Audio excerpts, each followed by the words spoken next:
right, welcome back, guys, to Touchdown Times. This is episode 11, doing our week 8 preview, week 7 recap. It's just your boy, Eli, aka Savvy Sav. Also got over here on the mic, we got Andrew, aka Alo. How you doing today, Andrew? Hey, what is going on? How's it going? I am doing well. I'm excited for another week of football. I know you went to a game. I went to a game. We got a lot to talk about this week, and we got another special guest on air with us. So I'm really excited to just talk football and do a week 7 recap, and then go into week 8 and have some exciting news for the folks out there. So. Hell yeah, man. We got some stories to tell. So I'm excited too. So, anyways, we'll just jump into that. Introduce our guests. We got Mr. Michael Carter, the party starter, aka Big Money Mike. How you doing today, Michael? Yo, what's good? What's good? Excited to be on. Been waiting for this, honestly. Nice, man. Nice, Yeah. nice. Well, glad to have you here finally. Had to do a quick sub in this week, so glad you're here to help out and join the podcast with us. So, Michael, we'll just start, man. What's your love for football like? How'd you get into the sport? Well, go Birds first off, and my love for the Birds, it goes back to my introduction to football. As you guys know, I'm from Japan originally, Air Force kid. Dad's from America, mom's from Okinawa.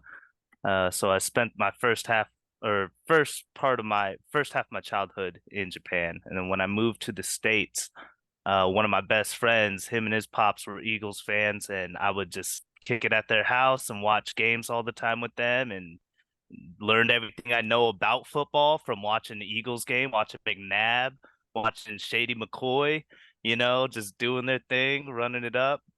And ever since, I just stuck with the team. I've been in love with the Eagles ever since. Jumped on all the Philly teams. I'm now, a little devastated about last night's game, but from the Phillies, but it is it is what it is, as Robert would say. Yep, that's what we say. It is what it is. And we'll definitely Yeah. talk about that tough loss for the Phillies. But yeah, man. So you got that love for the Eagles and everything. I mean, how'd you feel? How do you feel about their season so far, and last season too, with that close loss that we had to almost make it. Well, you and I rode that roller coaster together. That was an insane season. So much high, so much adrenaline and ecstasy, honestly, watching the Eagles play last season, and so much heartbreak at the end. Honestly, it was one of the hardest losses I've ever had to watch the Eagles go through.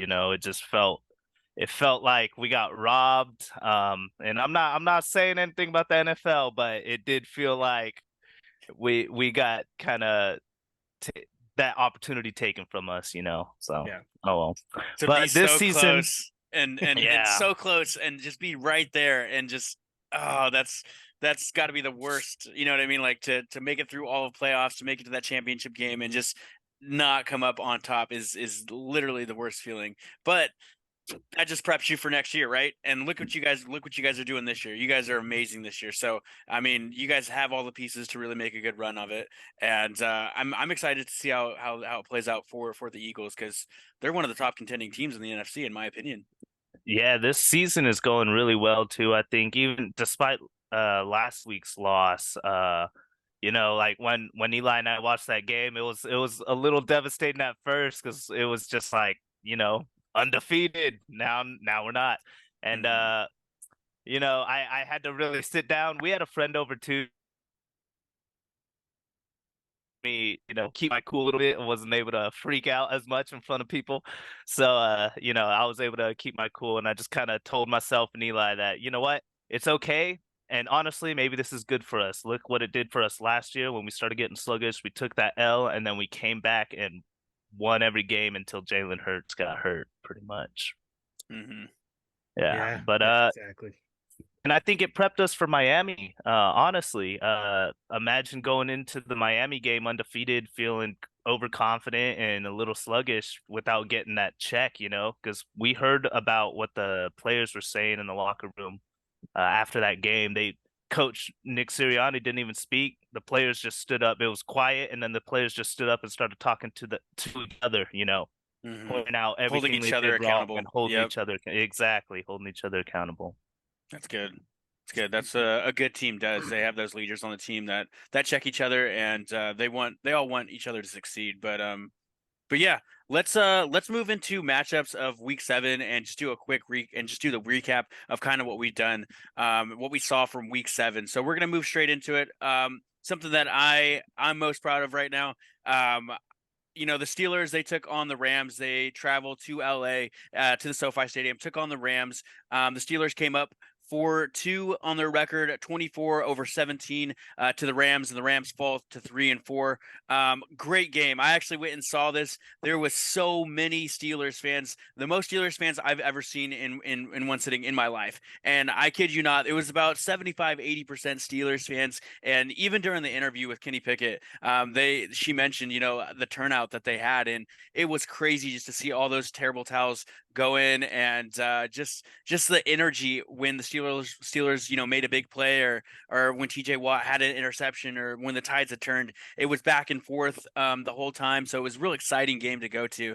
And yeah, Kenny Pickett, did well, 17 completions, 230 yards. Najee Harris, 14 carries, 53 yards, 1 touchdown, which was great to see Najee get a touchdown and help his fantasy value there. Then George Pickens, another 100-yard game for him, 5 receptions, and like I said, man, just to be in that atmosphere and see all those different jerseys, and I'm talking from Mel Blount to Troy Polamalu to Mean Joe Green and Terry Bradshaw and Najee Harris and TJ Watt, all these different legends in the Steelers organization. And they even had some people on the side of the field. Joe Hayden was there, and it was just a great experience to go to, and really, go to my first Steelers football game and have them get a win on the road. So it was a great game. Matthew Stafford, put up 231 yards, 14 completions, got a TD in there. Puka was doing good. But they were playing rough football with him. They threw him to the ground a couple times, and that's just Steeler football. But he did really well. 8 receptions, 154 yards. But overall, it was a great game to go to be in attendance for, and I was just real excited to get the dub and to see all the fans. And what an experience for myself. So it was just great to be in that atmosphere. So that kind of wraps up the Steelers. Did you guys have anything that you guys saw in that game that you guys want to add before we move on to the next? No, one thing I did notice, Deontay Johnson, this was his first game, right? Yeah, He was in the game script a little bit, not too much, but a little bit. Yeah, that was something I noticed. yeah. I drafted him in the fantasy league and ended up trading him to Eli during his IR stint. But good to see him coming back and being able to play. 100%, definitely. Yeah, I set him out just to see. I didn't know how well they're gonna incorporate him yet, so gave some time. But yeah, man, congrats to that. That's awesome that you got to see that win. I guess just to ask you about it, man, like were the fans rowdy? Did you see any crazy drunk, Pittsburgh Steelers fans running around? Did you have good seats? Who'd you go with? I mean, just a couple questions for you there. Yeah, definitely. So definitely some rowdy fans, and yeah, I had a guy next to me that was just screaming his head off the whole time. There was another guy that was a couple rows down that was just drunk as fuck, and he went to go get another beer and got lost and was in was a couple rows over, and they were trying to wave him down. There was definitely some "Here we go" Steelers chants going on, and everybody was getting in on it. So it was a good time, man. It was a real good time. And I had an amazing time. It was such a fun time. The atmosphere was unreal, and glad that the Steelers came out on top in that game for sure. Oh yeah, man, that's an awesome Yeah, that's feeling. pretty awesome. They were needing that win too. I feel like, they started kind of looking a little sluggish also, like the Yeah, last couple I'm weeks, and that probably definitely gave them a lot of confidence being able to beat a team like the Rams. not only that, but I think the fans made the biggest difference. I'm not gonna lie, man. I think the fans really got the offense going, and it started clicking a little bit. And um, I'm glad that there wasn't a Fire Canada chant going on like I've seen on TV. So that made me feel a little bit better. And we'll see what happens with the rest of the season. But what a game to go to, and I'm glad they came out on top, man. That's awesome, man. Yeah, That's man. awesome. Glad to hear that. Damn. All right. Well, since your team got the dub, I guess we can slide in over to talk about the Birds getting their dub on Sunday Night Go Football. Birds. Yes, So sir. I'll just jump into it for Michael. How'd you feel about this win? You watched this game at home. How did it all go? Oh, I watched this game at home. Unfortunately, everybody that I knew was like out of town. You were in Philadelphia. Andrew's at games. Everybody else got other stuff going on. So I was just at home watching the game by myself. But it's cool. I picked up the guitar, learned the Fly Eagles Fly fight song, all the Nice. chords on it. So now I'm jamming out with the guitar while they're scoring touchdowns on the TV.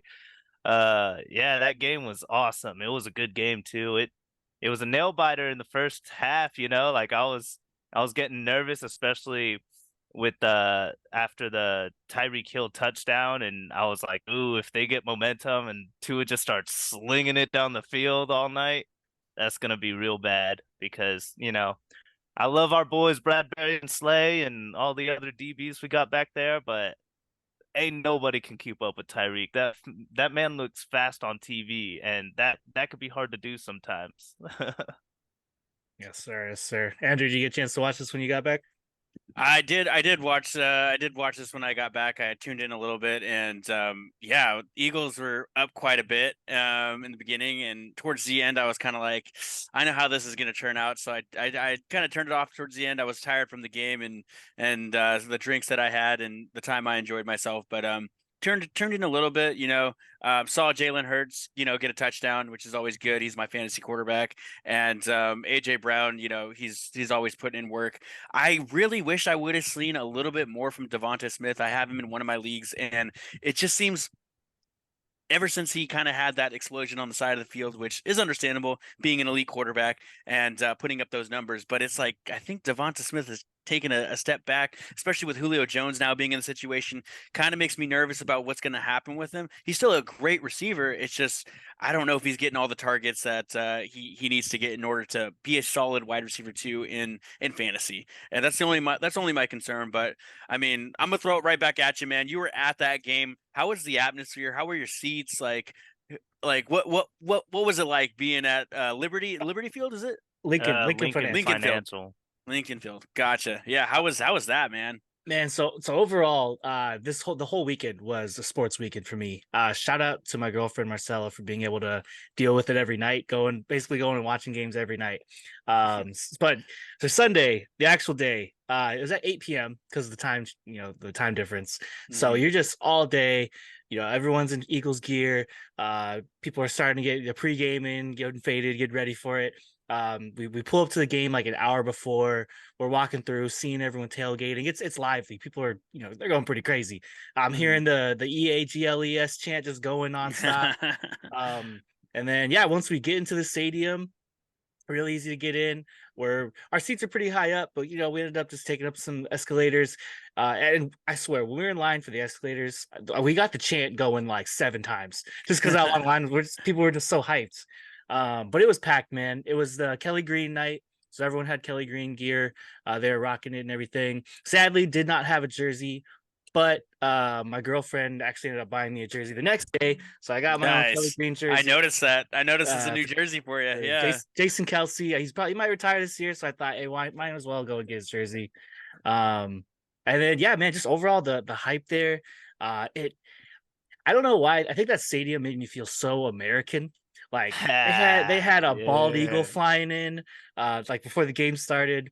There was just fireworks. Like every time you score, there was some fireworks. They did the Eagles chant after every score, and then the coolest part was they had a firework every time a letter went up. So it was like E, psh, A, sh, like, and it would just go all the way to the end. And it was so cool to see that. Yeah. See, how is Eagles not America's team, honestly? In the city where the country was founded, right? The Declaration of Independence was signed there. Yep. And Philadelphia. This is as American as you can get, man. America. And then I think when Darius Slay got the interception from Tua, that place lit up, man. It went insane. Yeah, the announcer was going like, "Big play, Slay." We're all like, "Yeah." And man, overall, just really fun vibes, high-fiving everyone around me. It was cool being in a stadium for the home team. I've never done that before. Like all the Philadelphia teams I've watched, it's always been away games. So I think getting the opportunity to be at a home game was really, really cool. Man, what I would give to be in that environment, in that atmosphere. Yeah, it really gave me some appreciation for that team. So yeah, I was really happy to go, man. I had a blast, and yeah, the subway ride home was just as fun. Just everyone just in a really good spirits and a good mood. Not to get too off topic, but I saw the good side of Philly, and then I got to see the bad side of Philly.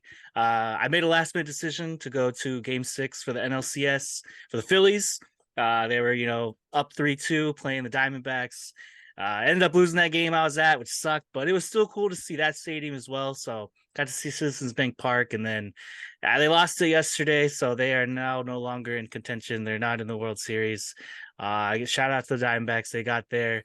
Shout out to our roommate Eustace for cheering for Arizona for some reason. We'll see what happens with that. But anyways, yeah, I had a good time. So definitely would go again. But we'll move on from there. We'll move now into the tough Monday night game for all of 49er fans out there. Ugly game. Very ugly game. So we had the 49ers going down. An ugly game for the Niners, at least. Yes.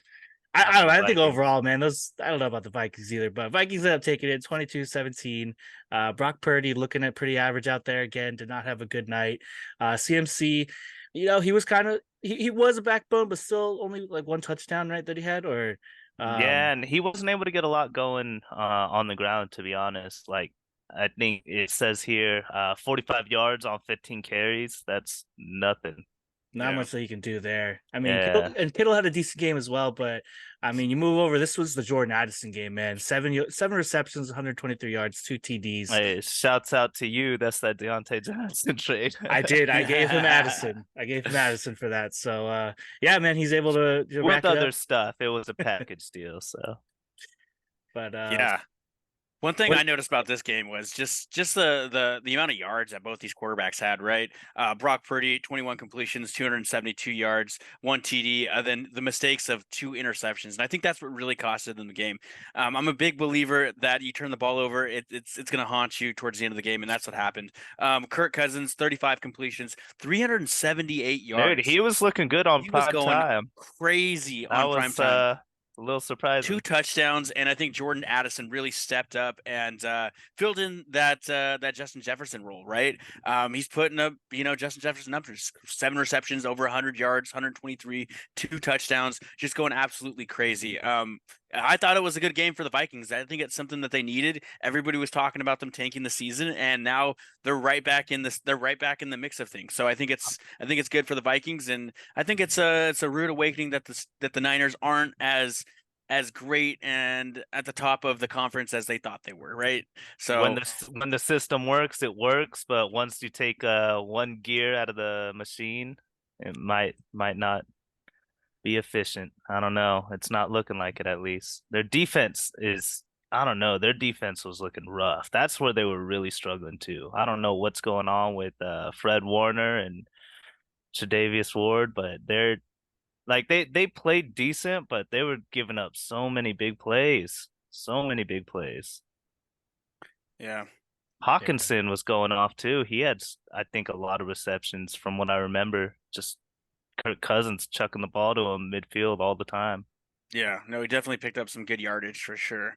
Hawkinson's, top 2, top 3 tight end in the league. So definitely he's with Justin Jefferson being out, Jordan Addison's target share went up, and so did TJ Hawkinson. And I think those are the 2 you want on that team to be playmakers. So they're definitely stepping up to the plate.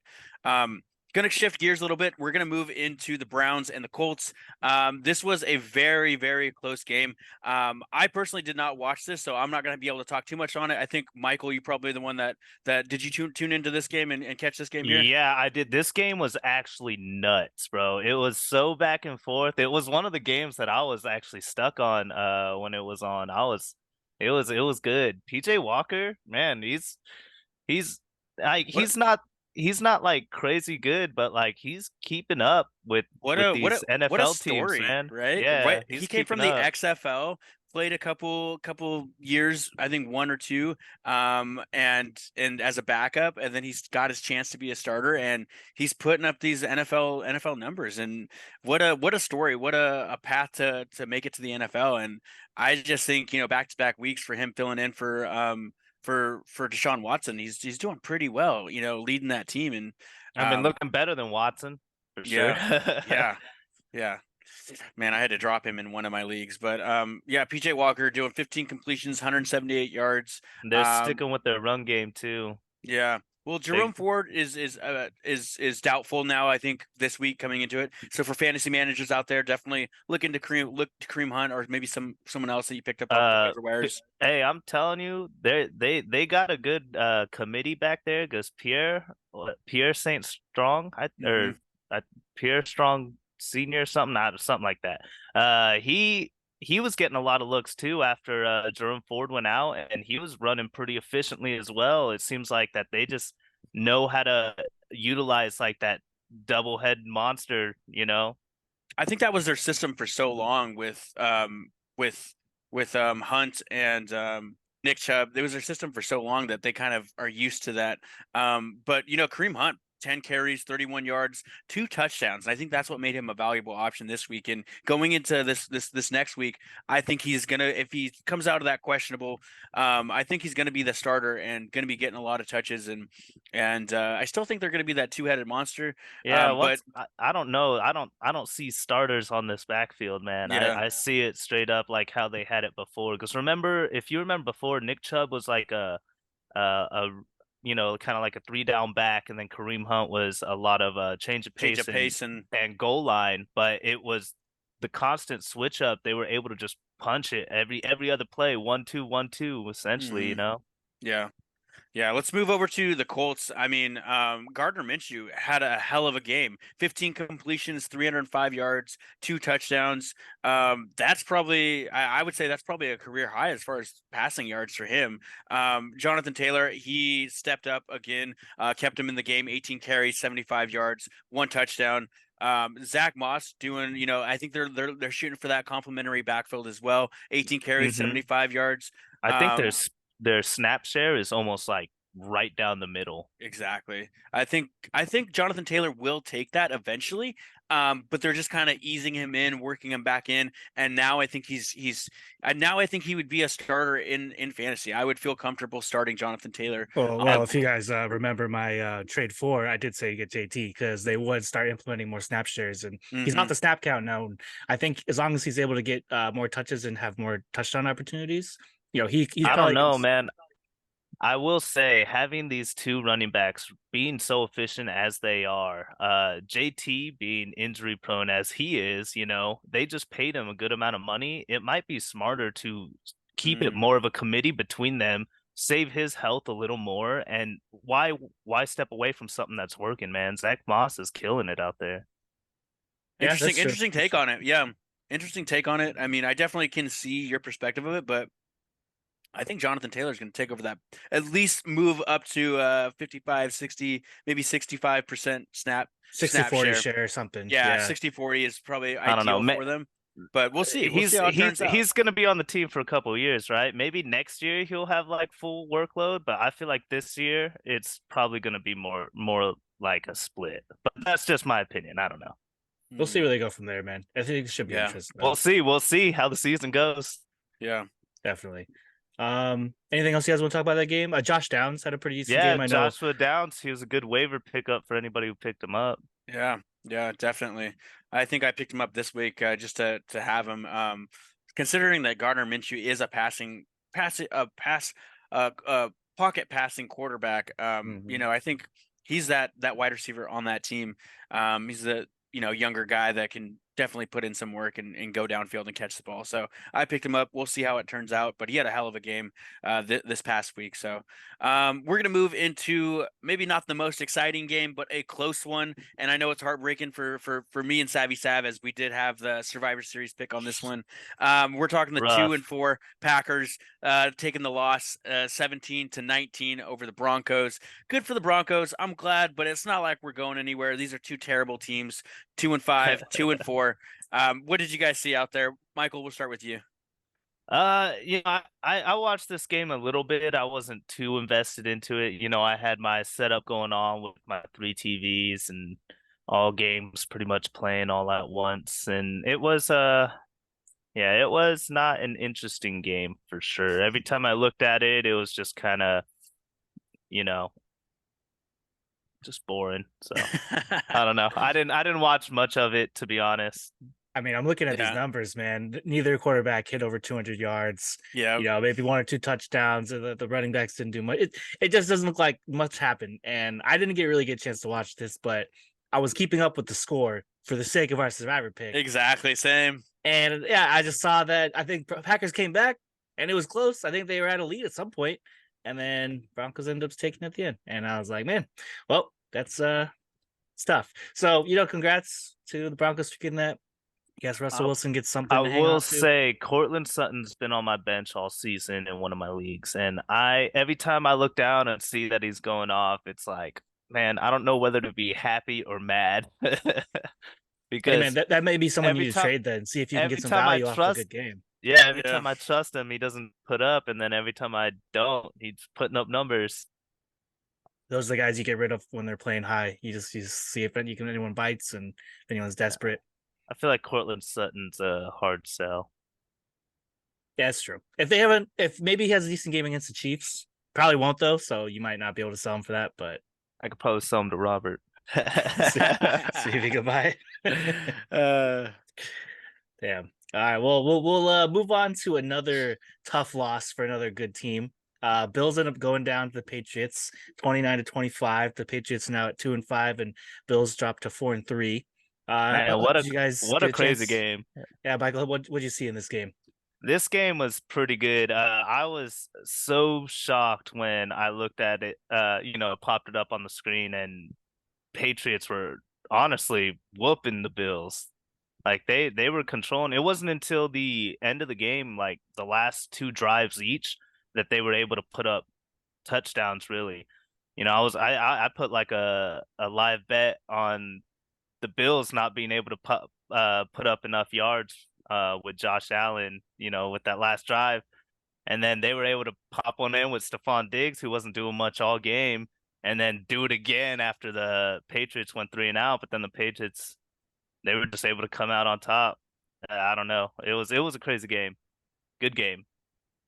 Yeah, yeah. very surprising. I Yeah. think Belichick just, when it comes to those division matchups, Belichick can be really good with them. Like we've seen it not happen as well. Like I think Miami put a whooping on them earlier in the season, but for the most part, Belichick knows his opponents, and those opponents he knows really well.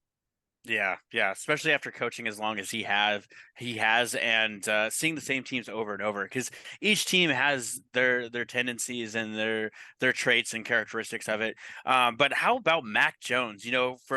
From potentially almost getting benched to 25 completions, over 270 yards, throwing two touchdowns. What a comeback game for him, and that's something that he really needed. I know.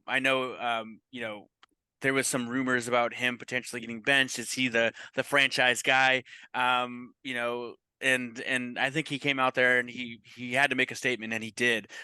Kendrick Bourne also helping out on the offense. 6 receptions, 63 yards, a touchdown. He's a good waiver wire pickup this week. I think it's going to be a shootout. On his next game as well. Josh Allen struggled a little bit, 27 completions, 180 yards, not his best performance, but it's Josh Allen. He still, got two touchdowns on the board. He's a top three quarterback in fantasy, if not top one, that I'm aware of. Kincaid, a rookie tight end, going 8 receptions, 75 yards. It's nice to see him get in the mix and really start contributing to that team in a bigger role. But other than that, I think this should have been this should have been a win for the Bills, and I think they just dropped the ball on this, and it's hurting them, right? They're supposed to be one of the contending teams, a playoff team, and they're looking their record showing mediocrity. So we'll see how the rest of the season plays out for them. But I think one of the things they struggle with the most is the interceptions, man. Josh Allen has had one interception the past 4 of 5 games. he's always throwing interceptions. I was debating whether I should put a bet on him throwing an interception this game. But Dang. yeah, when you're throwing those interceptions every game, you're giving up opportunities and giving the other team opportunities. Yeah. You can't be doing that. That's how you lose games. Yep. Especially against someone like Belichick who knows how to utilize those kind of turnovers and utilize, your weaknesses and flaws. 100%, man. Yeah, they do not look Awesome. like the same team that took out the Bills, 48-20 3 weeks ago. You And now mean that the Dolphins? oh, sorry, the Dolphins. Yeah, the Dolphins. And then they almost lost that Giants game, so they could easily be on a 3-game losing streak. So they got Yeah. lucky that one there, but they're playing down to their opponent right now, and yeah, it's looking rough. So see if they can make a comeback, see if they can get together. That'll be on Thursday night, which we can jump right into. We'll jump into our primetime games, moving into week 8. So our matchups, primetime games, Thursday night football on Amazon. We got the Bucks 3-3 against the Bills at 4-3. Is this the comeback? Is this the time for the Bills to make their comeback and do it? Or It should be. all right, so yeah, what do you guys think? What are your thoughts, Michael? We'll move with you. Who do you think should be able to take this? Well, I mean, I think the Bills should be able to take it. They have the team to be able to do it. They're just not playing at that standard. Bucks, they've been playing decent. The last couple weeks they've been looking a little slow compared to the start of the season. But I think the Bills are going to have to play at a high level in order to compete with the Bucks because Baker Mayfield, he's slinging that ball downfield to Mike Evans all game, like it's a deadly weapon, Mike Evans out there, but Yeah, I'll jump in here. Yeah, I think the Bills should take this. They're at home. They have the better record here, and on top of that, I think it's a get back on track type of game for the Bills. It's something they need in order to progress to a playoff contention team, right? The Bucks, I think they're a worthy adversary, right? They're not traveling too far. On top of that, like Michael said, they have Mike Evans, they have Chris Godwin, although he's questionable out there. So watch him, fantasy managers. I do have him in one league. He is questionable. I think he will be okay, but something to keep on your radar. And Rashad White, younger running back that has a lot of promise. I think they can definitely put up a fight against the Bills, but I think the Bills should take this game. It's just whether or not Baker can march down the field the last couple drives and make something happen, or if the Bills can I think it's really going to come make down that to distance. I think it's whether the Bills offense is going to be able to stay in the game and not turn the ball over, not, get stifled. Mm-hmm. Yeah, Mm-hmm. so odds wise, if we're looking at the spread, Bills are favored 8.5, so it's a pretty big Wow. one. Yeah. ESPN has an 82.7% chance of the Bills winning this game, so the odds are stacked on for the Bills. But man, you're right. It's sluggish offenses on both sides, so it could be a couple turnovers away from giving the Bucks a chance, possibly covering the spread. It's just the Bills need to get out and start early. Because if Mm-hmm. they don't, then it could get ugly They pretty could. fast. Yeah, at that point So, they're chasing from behind, and you don't want to do that in a game like this because these are. I think it's going to be a shootout, though. I think Josh Allen, Stephon Diggs, and Baker Mayfield, Mike Evans, Chris Godwin. I think it's going to be a shootout. And especially if someone's falling behind, it'll definitely be a shootout. But catch that on Amazon Prime. Tune in tomorrow and see how that plays off. Let's just get everybody's thoughts on it. I got the Bills. Who you taking, Savvy Sav? I'll have to go Bills on that one. Yeah, I think we're all chalking up. There it is. The Bills. We're calling the Bills on this one for Thursday's primetime game. We're going to move into Sunday night. Not the best game. Not one that I'm particularly excited about. We have the Bears. They're 2-5. They're going to be taking on the Chargers in SoFi, which they're 2-4. Catch this game on Peacock. Not something I'm particularly excited about. The Bears. They did just come off a win against the Raiders, so they have that going for them, but not the best teams. I'm going to give this one to the Chargers. I think if they're at home, on top of that, the Bears aren't that good of a team. I mean, they won the Raiders. Give that, say what you want with that. It's the Raiders. But we'll see what happens, especially with the Bears not having their starting quarterback. I don't know if that's a benefit or a downfall for them. I'd be curious to get your guys' thoughts on that one. Michael, we'll start with you. What do you make of the Bears without Justin Fields and still getting the dub? Um, you know, Tyson Bagent, he's looking decent out there, holding his own. Um, like you said, it is against a Raiders team that hasn't been looking the greatest. Their defense, I will say, tends to be pretty hard against quarterbacks, and Tyson Bagent was still able to, I think, get a touchdown out there.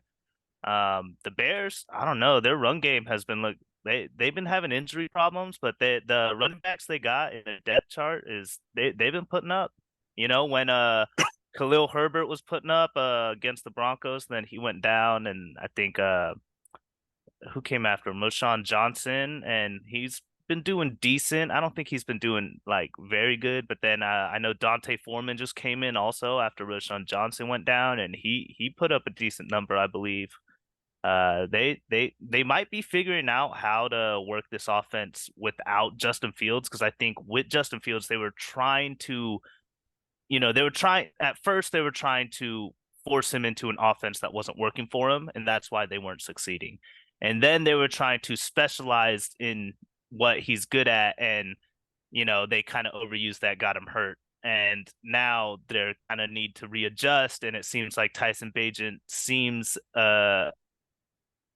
able to adapt to what they're trying to work with right now. So who knows? With the quarterback play, it's kind of up in the air. I honestly feel like this could be an upset of the week. Chargers in they should win this game, but I can see the Bears causing an upset, especially if DJ Moore can get going again like he did a couple weeks ago. And I think Tyson Bagent might be able to do that, honestly. Yeah, definitely. Quick side note here. Did you see the video that was trending online about his dad? His dad is like a 20-time arm wrestling champion. Yeah. Yeah, and I was just Not like, only that's his so dad, cool. but his dad's dad as well. Really? Wow. Yeah. That was a fun video that I saw. So I was like, side So note. he should be able to sling it. Hey, pass the Yeah. ball to DJ Boy, Moore. why are you out there playing football? Why aren't you over there doing the arm wrestling? I love football. I don't want to follow in your guys' footsteps.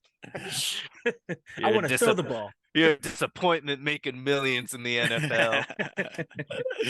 You should be making a little amount of money arm wrestling.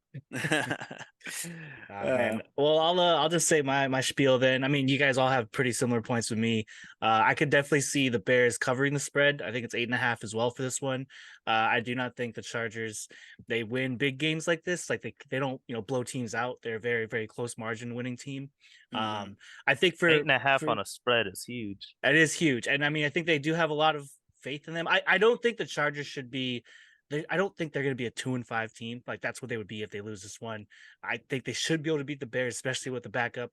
I get the Baggins, he's got something with him, but I just see the Chargers. They should be able to take this, but I think it's going to be a close one. So give me the spread, give me the Bears in the spread, but I think the Chargers take it. But yeah, so that's the Sunday night game. Tune to that. I actually think our house, we have a game night planned that night, so we weren't even. We'll probably have the game on in the background, but I don't know. We got other stuff we want to do, so we'll see how that goes.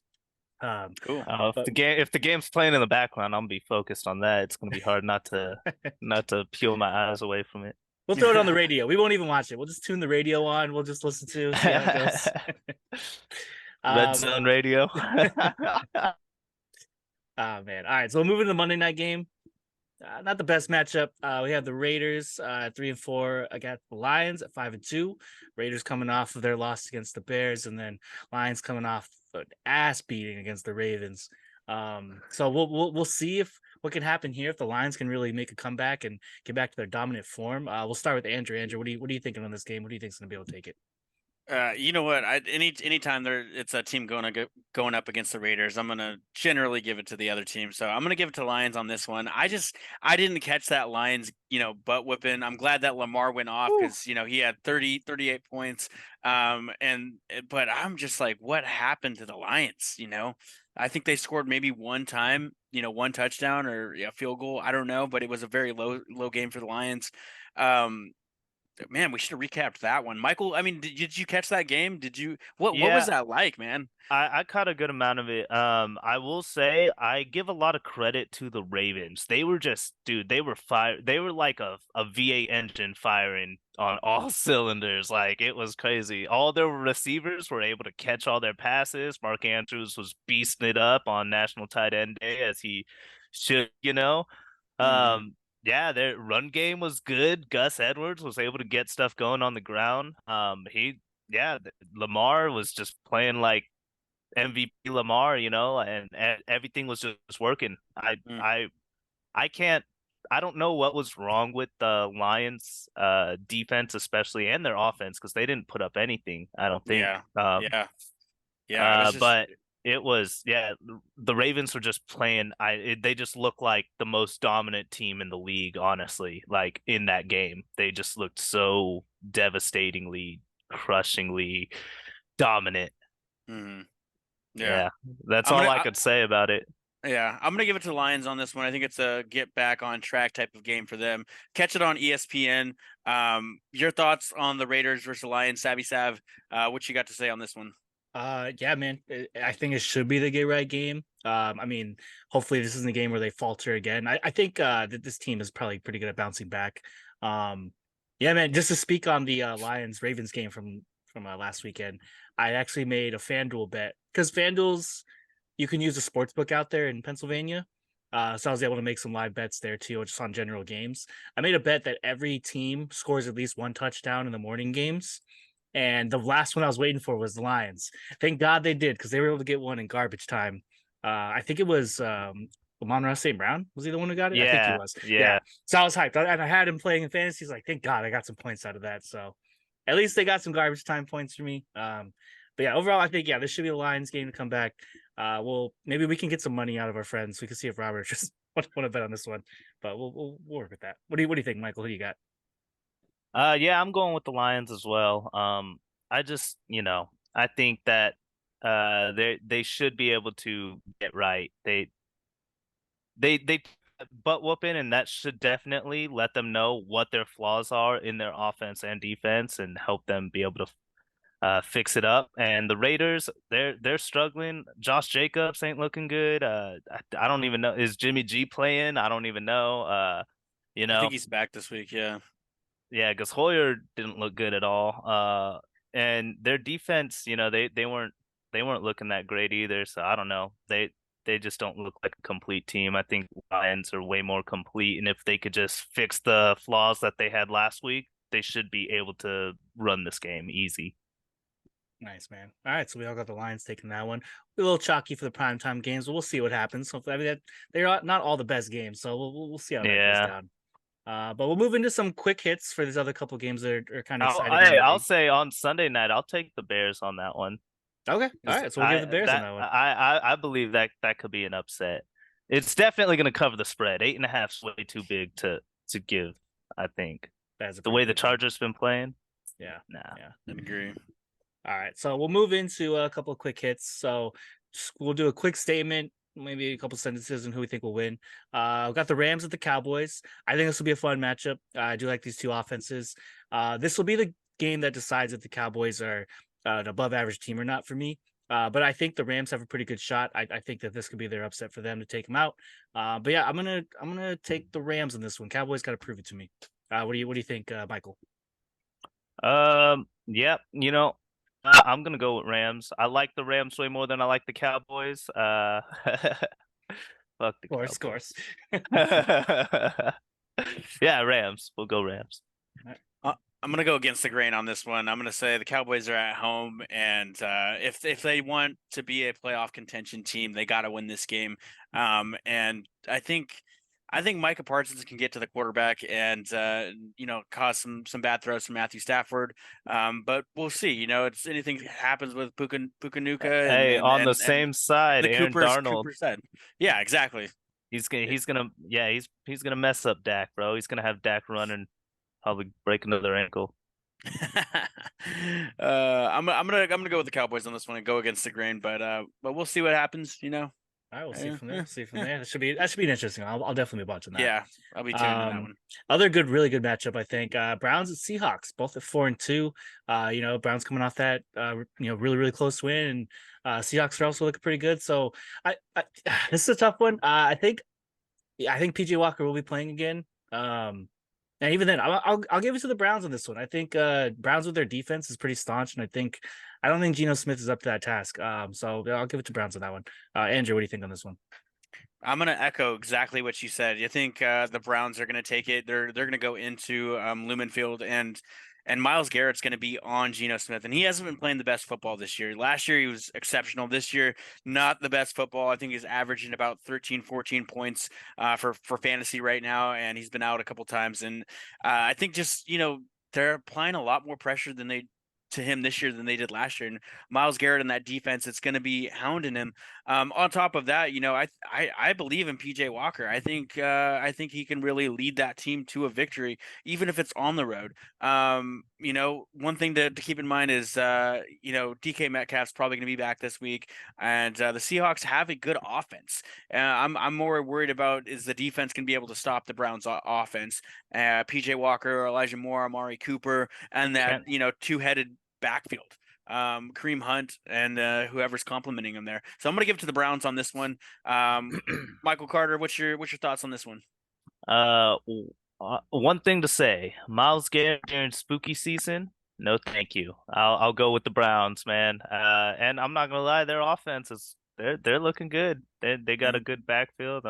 Yeah, they got good receivers. Granted, I don't think Amari Cooper's been playing to the level he should be, but he's still Amari Cooper, so in my you opinion, never he's know. always been a boom or bust type of guy where he's putting less than sub 7 or He plus didn't he 15. didn't used to be. When he was on the Raiders, he was a PPR machine, honestly. Yeah, but that's anybody. That's any wide receiver one on the Raiders. Let's be real. Look at Devontae Adams. Any wide receiver one on the Raiders, except for their tight end Darren Waller when he was the wide receiver one. I think that's to be expected. But hey, the Browns they got a good offense, so I'm gonna give it to the Browns on this one. I think we're all in contention of the Browns winning this one. We'll move on to the Vikings. They're taking on the Packers in Green Bay. Vikings 3-4, fresh off a win over the Niners, and the Packers they fell short to the Bears. What are your guys' thoughts on this? We'll start with Savvy Sav. What you got to say? Man, I'm gonna have to say Wait, this is just first I'm gonna say Packers fell short to the Broncos. yeah, So, Matt. yeah. So, but so Broncos, yeah. I'm gonna say the Packers take this one. Being at home, I think the Vikings are gonna be just that streaky team of win some, lose some, win some, lose some. I don't really believe in them like that. Like I don't think they can go on a hot streak, especially still with JJ being out and stuff. And it's a divisional matchup that's gonna be in Green Bay, so I think that gives a lot of credibility to that. Yeah, give me the Packers on this one. Interesting. Thoughts on this one, Michael? Yeah, I don't know the way the Vikings played last week or a couple days ago against the Niners, and the way they've been. I don't know. It's a tough one. Both these teams been looking stinky this season. I think I'd have to go with the Vikings because I think I just trust Kirk Cousins and his offense more than I do the Packers and theirs. I would agree. I'm gonna give it to the Vikings on this. They have the better record. And on top of that, Kirk Cousins is just a better quarterback in my opinion than Jordan Love. He's still a developing quarterback, and they don't have a solid offense in my opinion. Aaron Jones and AJ Dillon, their backfield, yeah, but as far as wide receivers and tight ends, their tight end is pretty young. On top of that, Christian Watson's questionable this week. Vikings, they're a little bit more put together, right? TJ Hawkinson, top three tight end in the league. Jordan Addison really stepping up to the plate, and then Alex Madison and Cam Akers in the backfield for the Vikings. I think they just have a more complete offense, and they got the better record. So I'm gonna give it to the Vikings in this regard here. Everything you just said could have been said last week for the 49ers when they played the Vikings. So all these stats and everything, that means I get that. But, you just never know. Things could just happen. Any Teams just given blow Sunday. up. Teams Any just blow given up, Sunday. man. So Yeah. we'll see. I think it'll be a close matchup for sure. I think the spread's also dead even, so Vegas doesn't know who's going to win that one. Yeah, so we'll move on to they really letting that one play out, huh? yeah, they really I like think it was a I think it was a small spread when I was looking at it. right now it's dead even on ESPN.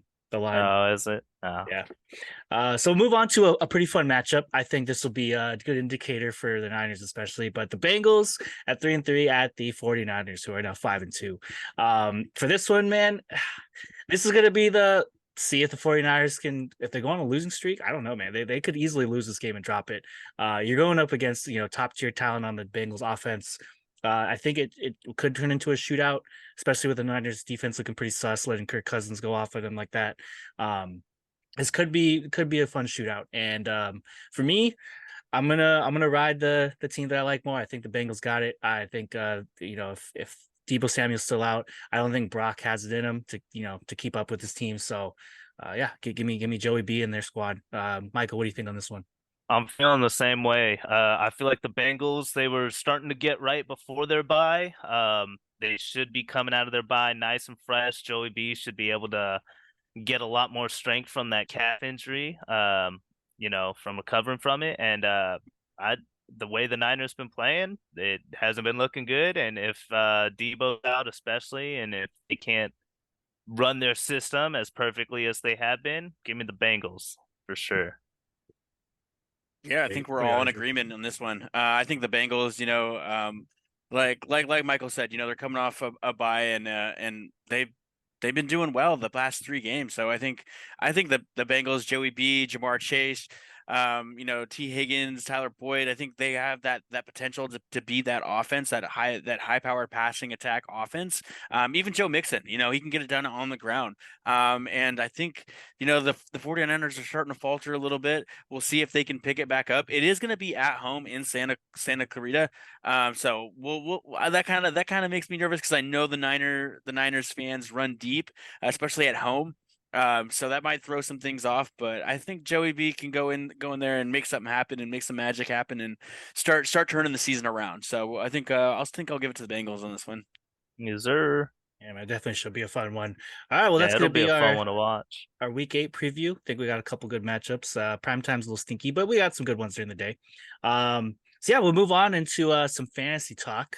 We'll go over Michael's current fantasy teams, especially the one that we have in our league together, and yeah, we'll see how he's doing. So, Michael, tell me right now, how many fantasy leagues are you in this year? I'm in 3 leagues this year. I'm in 2 with you and 2 with you.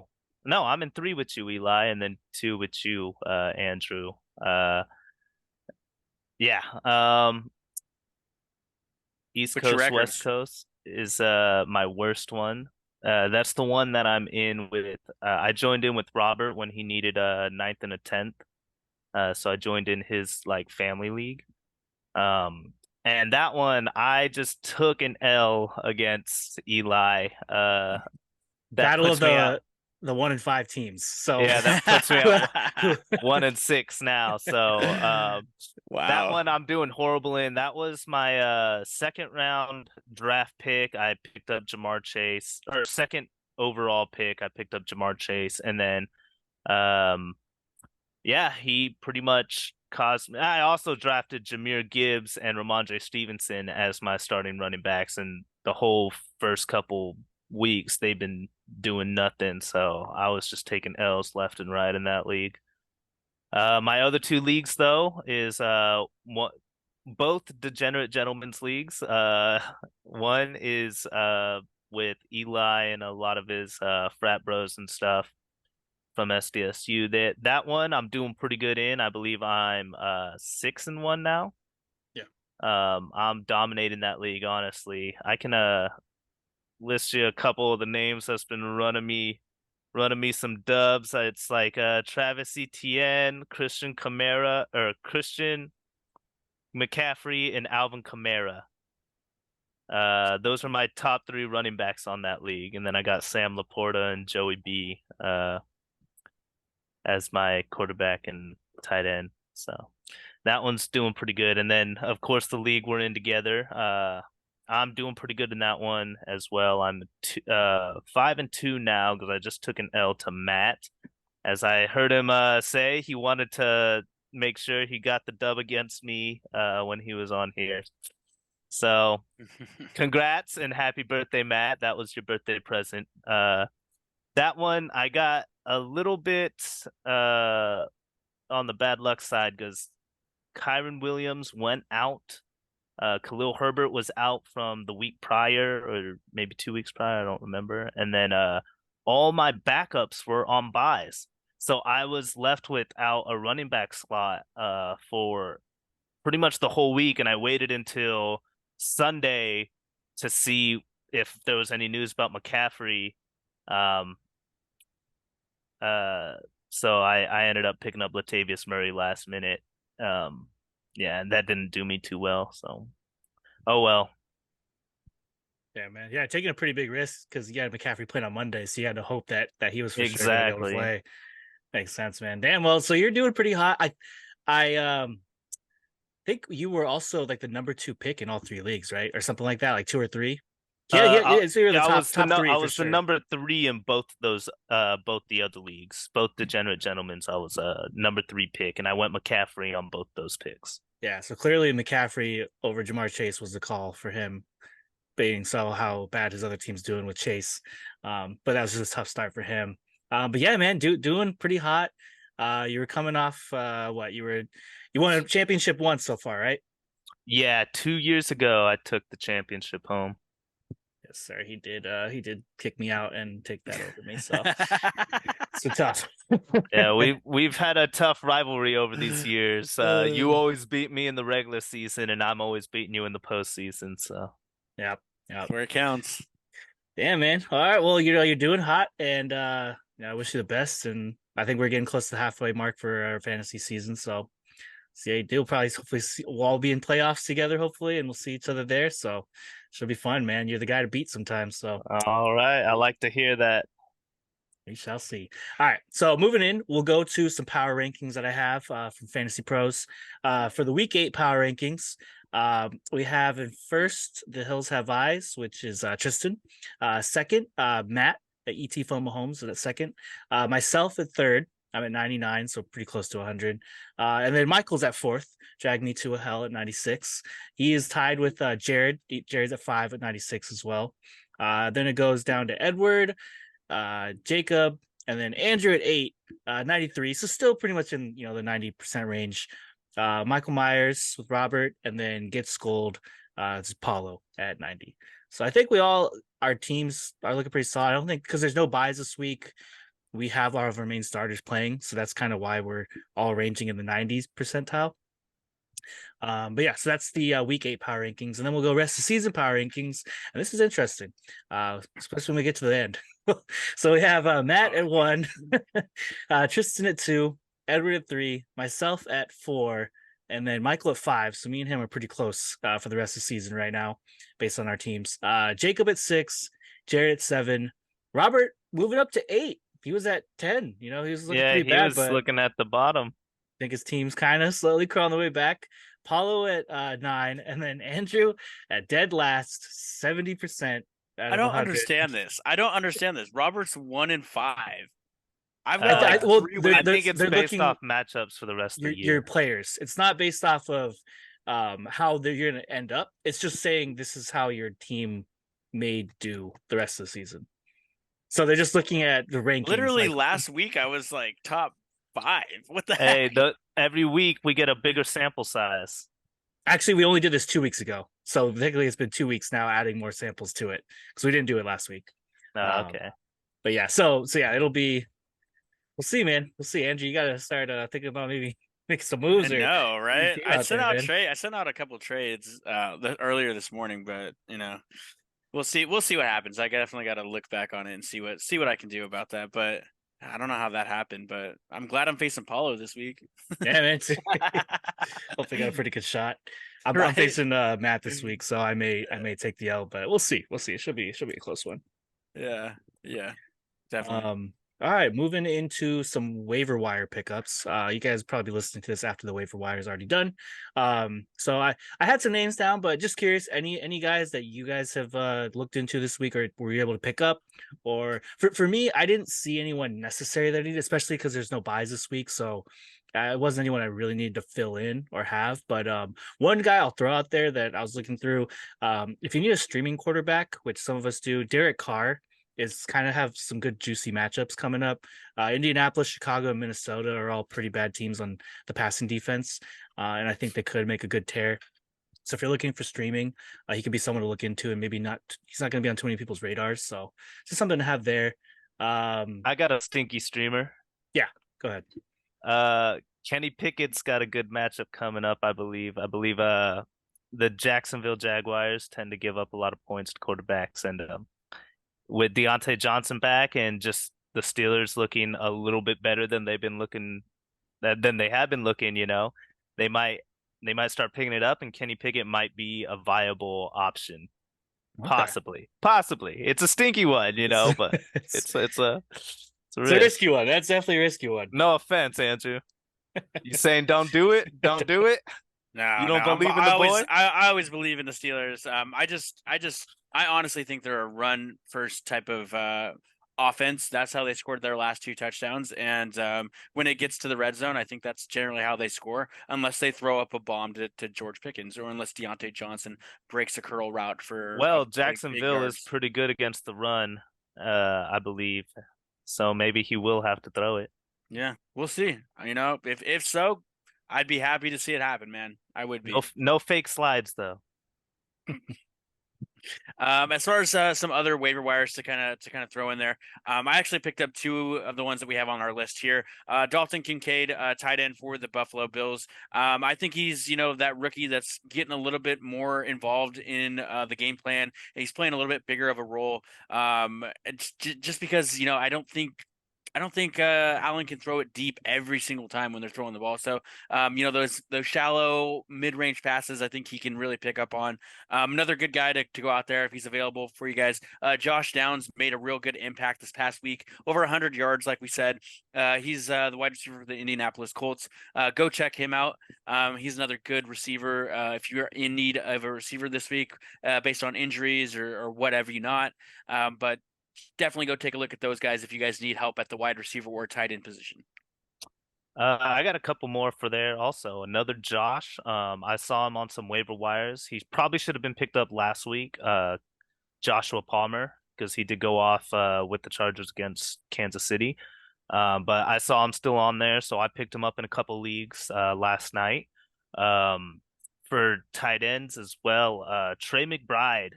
He was sharing a lot of snaps and targets with Zach Ertz, but Zach Ertz just went down to IR. So Trey McBride should be getting a lot of work in the tight end room for Arizona. That Arizona offense is just also riddled with injuries, though. Between James Conner, Zach Ertz. Who's their offense? I don't know. Kyler Murray's coming back, and and if he can connect with Trey McBride, who knows? He might be the next tight end coming up. Yeah. But Taysom Hill, I will say, he's been going off too recently, getting a lot of receptions, which is something we don't normally see from him, which is pretty awesome to see because he's such a crazy player to watch. Honestly, you never know what he's gonna do. Run it, throw it, catch it, block, whatever. He does it all. Yeah, that's true. That's true. So maybe keep an eye out for how much work he's getting in the receptions.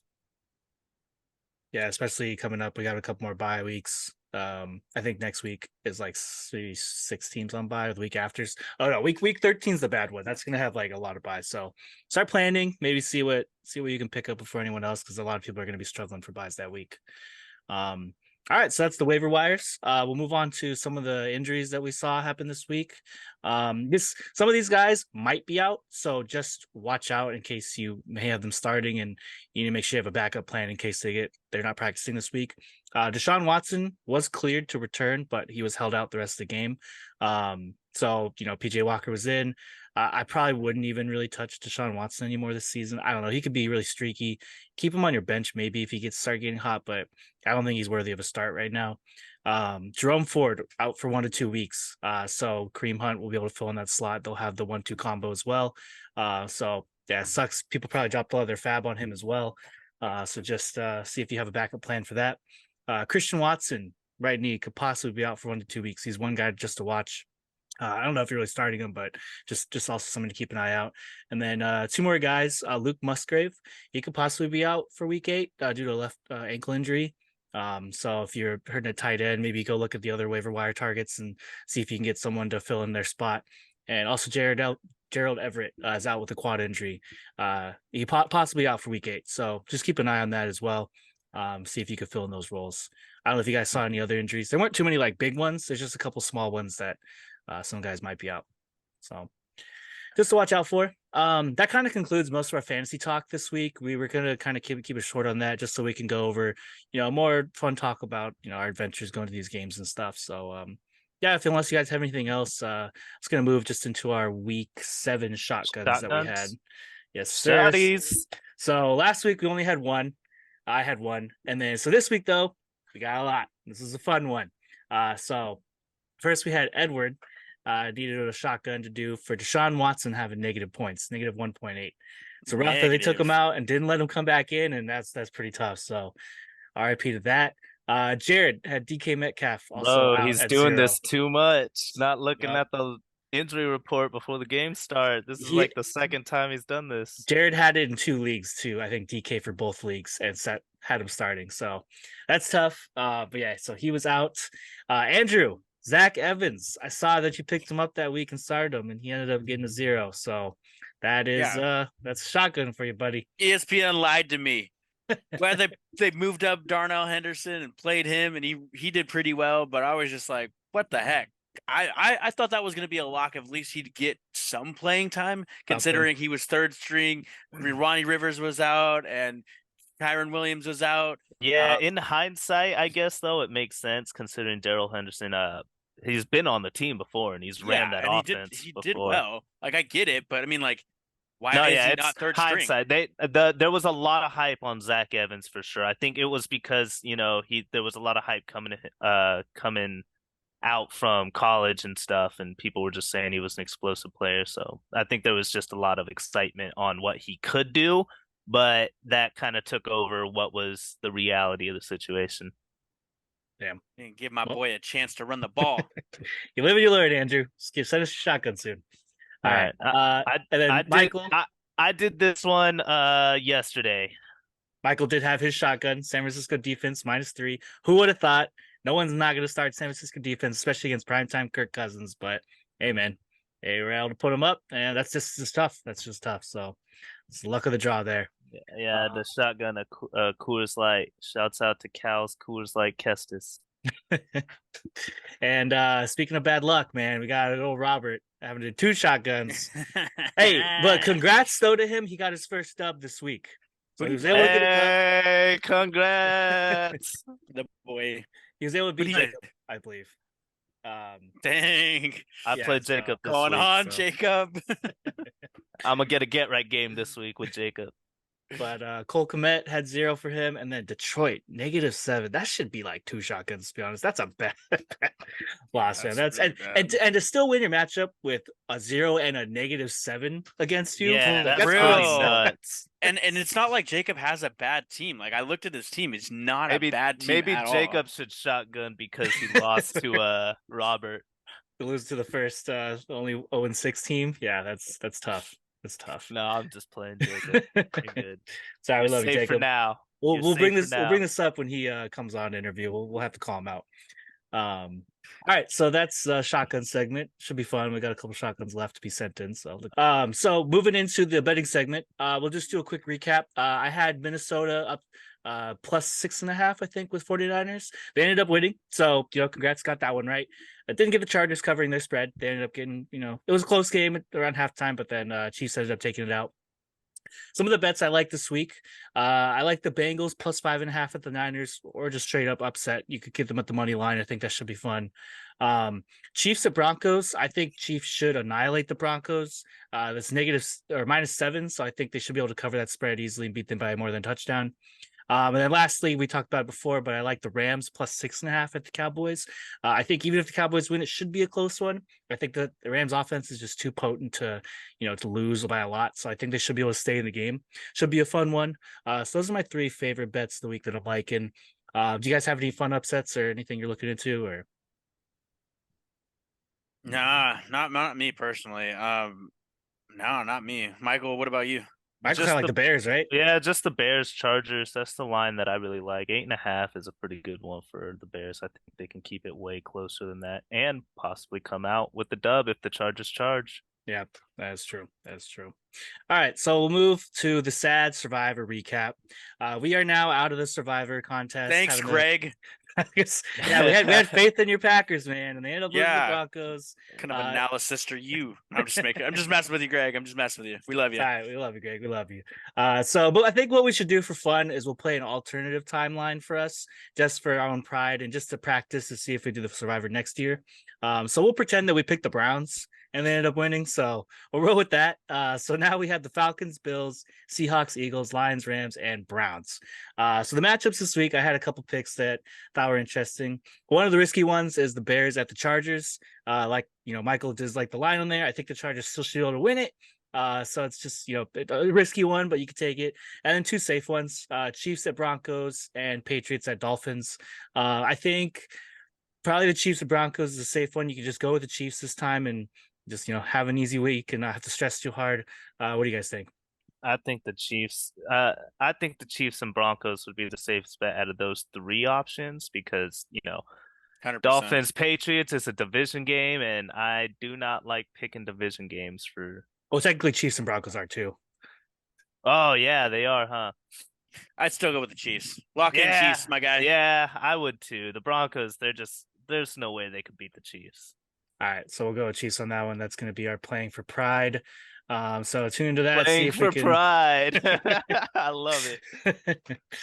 Way to turn an L into a dub. All right, so moving on from our betting segment, we'll move to the last part, the trivia question of the week. Last week, we had a Packers-based question for Greg. Who was the quarterback that led the Packers to their victories in Super Bowls 1 and 2? The options were Brett Favre, Jordan Love, Bart Starr, or Aaron Rodgers. I believe we had 3 people answer, and all of them got it right. It was Bart Starr, so congrats to you guys for getting it. That's good knowledge right there. It's classic old school knowledge for Super Bowl 1 and 2. We'll move into the trivia question of week 8. This will be an Eagles-based question that I picked out for Michael. What was the first Super Bowl the Eagles played in? We have Super Bowl 12, Super Bowl 15, Super Bowl 18, or Super Bowl 20. I know this one. I got a funny story on why I know it. It's because of Tristan. He made sure when he found out that I was a Eagles fan, Tristan made sure to know. So you for sure know it? Yeah, because Tristan made sure to know what happened the first Super Bowl the Eagles went to. All right, so if you for sure know it, we won't say the answer so that the fans can also make a guess on it. So if you do for sure know it, we'll leave it at that. So go ahead and vote on our poll. See if you guys can get it right. It'll be under there for our Spotify. But that kind of wraps up our Touchdown Times week 11 or Touchdown Times episode 11 for the week 8 preview. Happy to guys have you here. Andrew, got anything left to say for the sign off? No, just go check us out on Instagram. Give us a follow on Spotify, rate us on Spotify, and then answer those Touchdown Times trivia. It's always fun to get the audience engaged. If you have anything that you want us to add to these agendas here, feel free to shoot us a text or an email at touchdowntimes95@gmail.com. Other than that, it was a pleasure having you on this week, Michael. Thank you for having me. Yeah, we're gonna have you on future next future week, ones. right? We'll try to mix it up. We'll let you know, but right. but yeah, but hey, we're definitely week, gonna have you. it. And we're definitely gonna have you back on for sure. And I appreciate you being flexible and willing to fill in this week. So yes, sir, thanks, man. of course. Really No appreciate it. Other than that, this is Alo signing off. Have a good one. Peace out, Savvy Sav and Michael Carter, the party starter. Peace out, guys. Sir. Thank you again, Michael. Fly Eagles fly, baby. Fly Eagles fly. Go Birds. Go Birds.